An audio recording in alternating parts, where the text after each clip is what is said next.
Don't let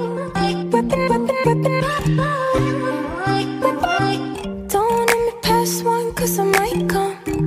Copy all of us, now going down. If it's past two, I get. Beberapa orang atau bahkan mungkin kita sendiri menganggap bahwa kesetaraan gender sudah direalisasikan di era yang serba modern seperti sekarang ini.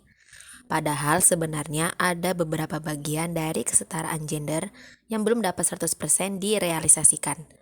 Hal tersebut disebabkan karena mindset patriarki masih mengakar di masyarakat. Wacana mengenai masalah gender dalam lingkungan Islam ini juga membahas mengenai relasi dan struktural sosial antar jenis kelamin. Meskipun Al-Quran sudah secara eksplisit membahas gender dengan memunculkan dua perspektif ketika melihat hubungan antar jenis kelamin beserta posisinya. Namun karena hal tersebut menjadikan pembacanya menjadi terbagi antara yang melihat dari sisi keadilan dan yang melanggengkan ketidakadilan gender atau membaca secara kontekstual. Adanya wacana gender dalam lingkungan Islam ditanggapi dengan berbagai respon di masyarakat. Ada yang meresponnya secara baik dan ada juga yang kontra. Selain dari dua sikap itu, ada juga sikap yang ketiga yaitu sikap kritis. Sikap ini lahir karena gender merupakan persoalan baru sehingga perlu beberapa pertimbangan dan kajian ulang.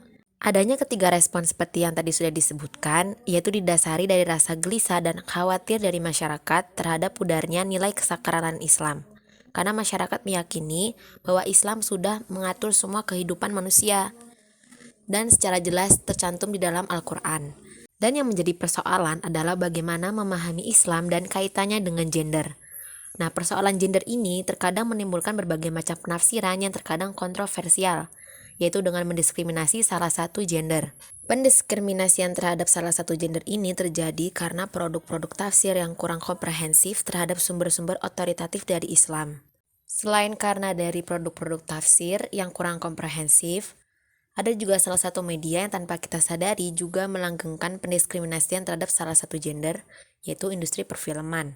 Nah, industri ini terkadang menyelipkan di dalam scene film adegan yang menggambarkan tindakan objektifikasi terhadap perempuan, atau yang biasa disebut dengan male gaze. Male gaze ini pertama kali dibahas oleh seorang film teoris asal Inggris bernama Laura Mulvey di dalam esainya yang berjudul Visual Pleasure and Narrative Cinema. Dalam esainya, Mulvey menjelaskan bagaimana film-film Hollywood menggunakan perempuan sebagai pengalaman visual untuk memenuhi fantasi laki-laki.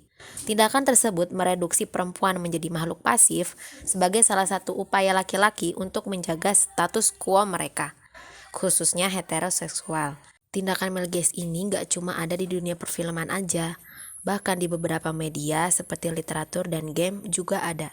Salah satu penulis yang bacaannya ini mengandung tindakan male gaze yaitu Haruki Murakami, dan juga di salah satu subreddit juga banyak banget penulis laki-laki yang tulisannya itu mengandung tindakan male gaze. Karena tindakan tersebut ada di berbagai media yang sangat dekat dengan kehidupan kita, maka hal tersebut juga memberikan pengaruh yang sangat besar kepada pola pikir kita dan juga tindakan kita.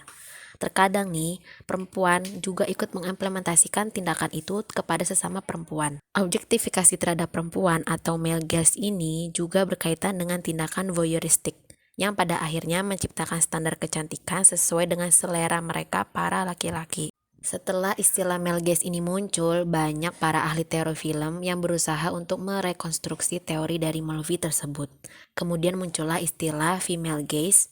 Female gaze ini mengatakan bahwa perempuan dalam dunia film juga bisa memiliki peran yang aktif terhadap perkembangan alur cerita. Para ahli teori film ingin memberikan pesan kepada penonton bahwa pemeran perempuan tidak hanya dijadikan objek visual untuk para laki-laki saja, tetapi juga untuk memberikan perspektif lain kepada para penonton bahwa perempuan juga memiliki kebebasan untuk menentukan jalan hidupnya sendiri. Emang sih sulit untuk merubahnya, apalagi gaya film Hollywood ini udah lama mengambil gaya patriarki. Masalah seperti male gaze dan female gaze ini hampir sama dengan cerita Nabi Yusuf.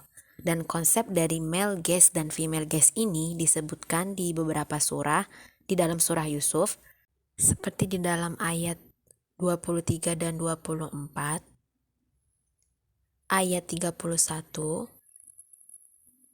ayat 33 dan 34, dan juga ayat 53.